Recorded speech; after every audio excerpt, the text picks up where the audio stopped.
Bonsoir à tous et bienvenue dans ce point de l'actualité. La Côte d'Ivoire prend des mesures face à la recrudescence des cas de Covid-19. Le Conseil national de sécurité s'est réuni aujourd'hui, présidé par le chef de l'État. Entre autres décisions, l'instauration de l'état d'urgence sur toute l'étendue du territoire du 21 janvier au 28 février 2021. Je vous propose de communiquer lu par Abou Sanogo.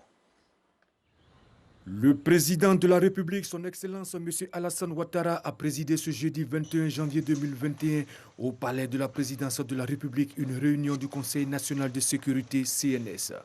L'ordre du jour a porté sur le point suivant: la situation sécuritaire générale, le point de l'attaque des casques bleus ivoiriens au Mali, l'évolution de la pandémie de coronavirus 2019 en Côte d'Ivoire.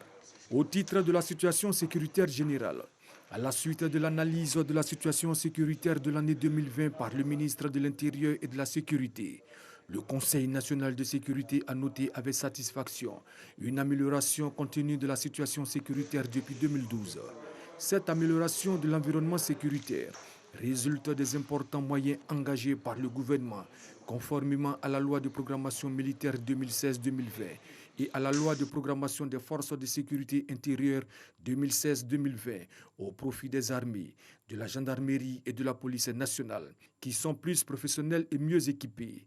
Cette amélioration est due également aux opérations de sécurisation menées régulièrement par l'ensemble des forces de défense et de sécurité sur l'ensemble du territoire. À cet égard, le président de la République a félicité le Premier ministre, ministre de la Défense, le ministre de l'Intérieur et de la Sécurité, ainsi que les grands commandements pour les importants résultats obtenus. Il les a exhortés à finaliser les travaux en cours afin de doter notre pays de nouvelles lois de programmation militaire et de sécurité intérieure pour la période 2021-2025. Au titre de l'attaque des casques bleus ivoiriens au Mali, le chef d'état-major général des armées a fait un point de situation de l'attaque du contingent ivoirien survenu le mercredi 13 janvier 2021 au nord de Tombouctou, au Mali, dans le cadre de la mission multidimensionnelle intégrée des Nations Unies pour la stabilisation au Mali, MINUSMA, et de sa mission de remobilisation. Le bilan définitif de cette attaque fait état de 4 morts et 3 blessés dont l'état reste stable.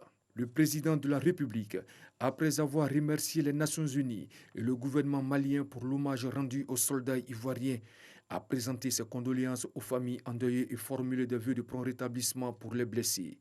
Il a par ailleurs instruit le Premier ministre à l'effet d'organiser un hommage national à l'honneur de ces braves et vaillants soldats le lundi 25 janvier 2021 à la place d'armes de l'état-major général des armées.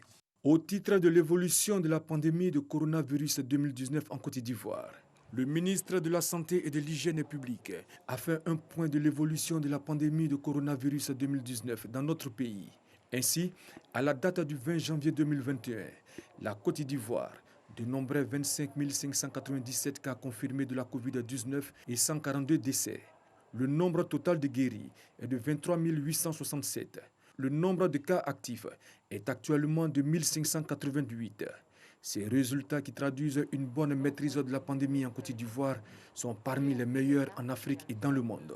Le ministre de la Santé et de l'Hygiène publique a cependant fait remarquer qu'au cours des récentes semaines, une augmentation du nombre de cas positifs a été observée en Côte d'Ivoire. Cette augmentation s'explique essentiellement par le non-respect pendant la période des fêtes de fin d'année des mesures barrières, notamment le port du masque, la distanciation physique et le lavage des mains. Afin de maîtriser et juguler cette augmentation, sur proposition du comité de veille de la Covid-19, le Conseil national de sécurité, après analyse, a décidé des mesures suivantes. L'intensification du contrôle de l'obligation du port du masque, notamment dans les transports en commun, les services publics et privés et tous les espaces publics. La stricte application des mesures de répression en cas de non-respect des gestes barrières. La révision du délai de validité du test Covid-19 pour l'entrée et la sortie en Côte d'Ivoire qui passe de 7 jours à 5 jours. L'instauration de l'état d'urgence sanitaire sur toute l'étendue du territoire du jeudi 21 janvier au dimanche 28 février 2021. Par ailleurs, le président de la République a donné des instructions afin que le processus d'acquisition des vaccins anti-Covid-19 soit accéléré.